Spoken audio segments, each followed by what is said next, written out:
I just don't care anymore. I'm just gonna be talking, just talking things as it is, because if I don't, I won't talk the truth about certain things, especially pearls around your neck. Not a fight did you make. There was no resistance, only a sense of relief to be yourself. You sat with the Brazilian shortcut on your head, pearls around your neck, with me saying to myself how amazing you looked. You prepared for that interview, spoke boldly of all you would do without even thinking of me.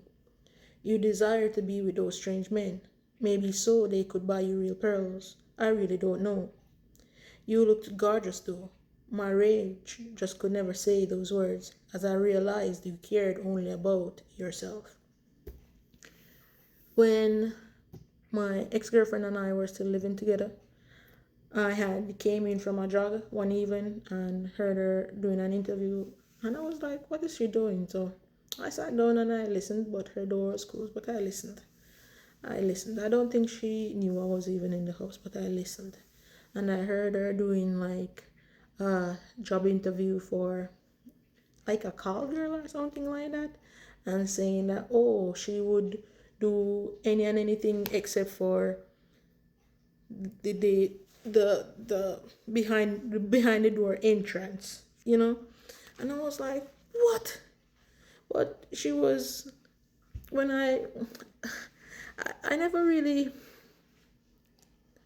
went to her directly like that about how I heard it, because when I looked, I was still astonished, to be very honest. And I knocked on the door, and she said I could come, and I entered and I saw her there.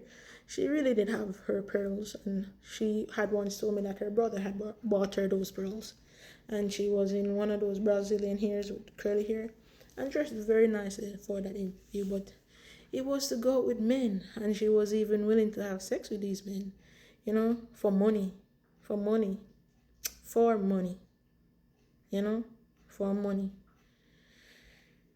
Life can be disappointing, and that was one of my biggest disappointments, I swear. But yeah, pearls around your neck. That's it.